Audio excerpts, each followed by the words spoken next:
Hello friends, কেমন আছো তোমরা সবাই? আশা করি সবাই ভালো আছো আর আমিও ভালো আছি।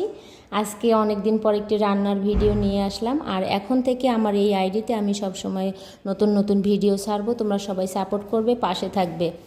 তো এখানে আমি 2টা সোনালী মুরগিকে 8 পিস করে কেটে নিয়েছি আর এখন লবণ দিয়ে মাখিয়ে রাখবো 10 মিনিটের জন্য।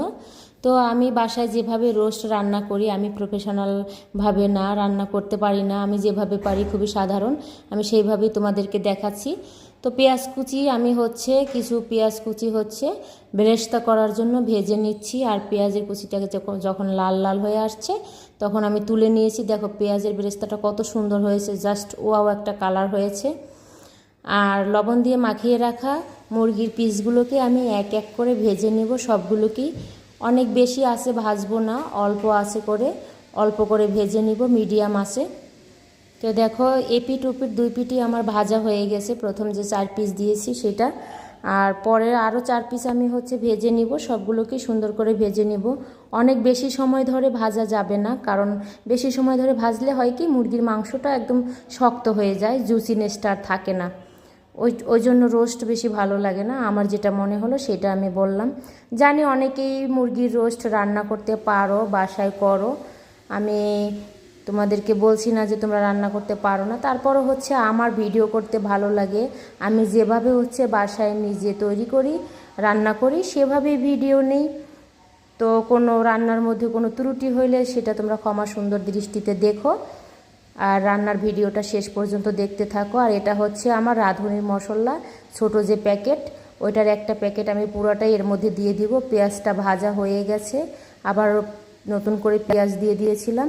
আর শুকনো মশলা আমি কিছু দিয়ে নিয়েছি। রাঁধুনির প্যাকেট দিলে কিছুই দিতে হয় না, তারপরও আমার মনে হয় যে আমি কিছু না দিলে আমার ভালো লাগে না, সেই জন্য তেজপাতা, এলাচ, লং, দারচিনি এগুলো আমি আস্তে কয়েক টুকরো দিয়ে নিয়েছি। আর টক দই ফেটিয়ে রেখেছিলাম সেটাও দিয়ে দিয়েছি। আর রাঁধুনির যে পুরো মশলার প্যাকেটটা সেটাও দিয়ে দিয়েছি, সবচেয়ে ছোটো যে প্যাকেটটা সেটা। লবণ দিয়ে দিয়েছি, জিরার গুঁড়ো আর মরিচের গুঁড়ো। কোনো হলুদ ব্যবহার করব না, এরকম কালার এসেছে কেন, মরিচের গুঁড়ো দেওয়ার জন্য। আর রাঁধুনির প্যাকেটের মশলায়ও কিন্তু একটা কালার আসে। তো এখানে হলুদ মনে হচ্ছে, কিন্তু আসলে আমি কোনো হলুদ ব্যবহার করিনি। আর মুরগির রোস্টটা আমি ঝাল ঝাল করব। আমরা মিষ্টি মিষ্টি খেতে পছন্দ করি না। অনেক সময় বিয়ে বাড়িতে গেলে বা কোথাও অনুষ্ঠানে গেলে দেখি অনেক চিনি দিয়ে মিষ্টি মিষ্টি করে রাখে, আমরা ওটা পছন্দ করি না, ঝাল ঝালটা পছন্দ করি। সেই জন্য আমি চিনি দিয়েছি একদম হাফ চামচেরও অর্ধেক। আর আদা রসুন বাটাটা আর কয়েকটি কাঁচা মরিচ এখন আমি দিয়ে দিয়েছি। দেখো সুন্দর করে কষিয়ে নেব। আমি যে কোনো মাংস রান্না করলে আমার প্রথম কষানো। অনেক সময় ধরে ধৈর্য নিয়ে কষাতে হবে, মিডিয়াম আঁচে জাল রেখে, তারপরে লো হিটে রেখে কষাই আমি।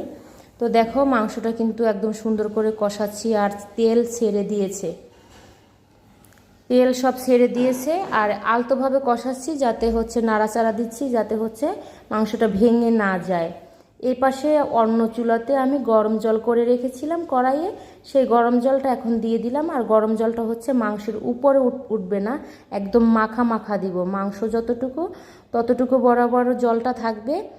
তো ওখানে আমি প্রথমে একটু হাই হিটে 3-4 মিনিট রান্না করার পরে চুলার আঁচ কমিয়ে ঢেকে রেখেছিলাম। দেখো রান্না কিন্তু আমার হয়ে গেছে। আর এখন শেষ পর্যায়ে যেটা দিব সেটা পেঁয়াজের বেরেস্তা যেটা করেছিলাম ওইটা দিয়ে আমি নেড়ে চেড়ে আরও 2-3 মিনিট রাখবো। তারপরে কিন্তু আমার রান্না বান্না শেষ। তো আজকের ভিডিওটি তোমাদের কাছে কেমন লেগেছে সবাই কমেন্ট করে জানাবে। যদি ভালো লাগে তাহলে কমেন্ট করো, লাইক করো, শেয়ার করো। নতুন ভিডিও নিয়ে আবার আসবো। সবাই ভালো থেকো।